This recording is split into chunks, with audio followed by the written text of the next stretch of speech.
रिया एक बड़ी कंपनी में काम करने वाली स्मार्ट और सफल लड़की थी। मुंबई की तेज रफ्तार जिंदगी में उसने खुद को इतना बिजी कर लिया था कि उसे अपने अतीत के बारे में सोचने का भी समय नहीं मिलता था। लेकिन सच ये था, रिया के दिल में एक राज छुपा था, एक ऐसा राज जिसे उसने सालों से किसी को नहीं बताया। एक दिन ऑफिस से लौटते वक्त उसके घर के गेट पर एक छोटा सा लड़का खड़ा था। उसके हाथ में कुछ पुराने लिफाफे थे। दीदी, ये चिट्ठी आपके नाम है, उसने मासूमियत से कहा। रिया चौंक गई। आज के डिजिटल जमाने में चिट्ठी? उसने लिफाफा लिया। उस पर लिखा था, रिया के लिए एक अधूरी मां की तरफ से। रिया के हाथ कांपने लगे। वो जल्दी से अंदर गई और चिट्ठी खोली। उसमें लिखा था, बेटी, मुझे नहीं पता तुम मुझे याद भी करती हो या नहीं, लेकिन मैं तुम्हें हर दिन याद करती हूं, हर सांस के साथ। रिया की आंखों से आंसू गिरने लगे। ये उसकी मां की लिखावट थी, वही मां जिसे रिया ने 8 साल पहले छोड़ दिया था। रिया एक छोटे शहर में रहती थी। उसकी मां सरला एक दर्जी थी। दिन रात मेहनत करके उसने रिया को पढ़ाया, बड़ा किया। लेकिन जब रिया को शहर में नौकरी मिली तो उसे अपनी मां की सादगी और गरीबी से शर्म आने लगी।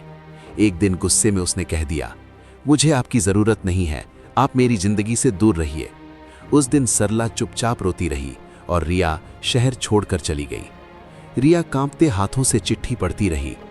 बेटी, मुझे कैंसर हो गया है, डॉक्टर कहते हैं ज्यादा समय नहीं है, मैं बस एक बार तुम्हें देखना चाहती हूँ। रिया के पैरों तले जमीन खिसक गई। उसने तुरंत उस लड़के से पूछा, ये चिट्ठी किसने दी? लड़का बोला, दीदी, वो एक बूढ़ी आंटी हैं, बहुत बीमार हैं, मैं उनके पास रहता हूँ, उन्होंने ही मुझे दिया।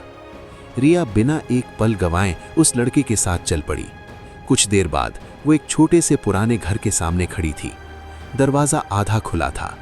अंदर एक कमजोर सी औरत बिस्तर पर लेटी थी। रिया ने जैसे ही उसे देखा, उसकी सांस रुक गई।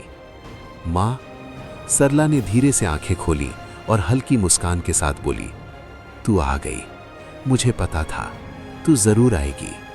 रिया फूट फूट कर रो पड़ी। माँ, मुझे माफ कर दो, मैंने आपको छोड़ दिया। सरला ने कांपते हाथ से उसके आंसू पोंछे। पागल, मां कभी अपने बच्चे से नाराज नहीं होती। रिया ने उसका हाथ पकड़ लिया। अब मैं कहीं नहीं जाऊंगी, मैं आपके साथ रहूंगी। लेकिन वक्त किसी का इंतजार नहीं करता। उसी रात सरला ने आखिरी बार रिया का चेहरा देखा और हमेशा के लिए आंखें बंद कर ली। रिया चिल्ला उठी, मां, उठो ना, मैं आ गई हूं, अब मैं आपको कभी नहीं छोड़ूंगी। लेकिन अब बहुत देर हो चुकी थी। कुछ दिन बाद रिया उसी छोटे लड़के को अपने घर ले आई। वो लड़का जो सरला की सेवा करता था, अब रिया के साथ रहने लगा। एक दिन लड़के ने पूछा, दीदी, आप मुझे क्यों रख रही हो?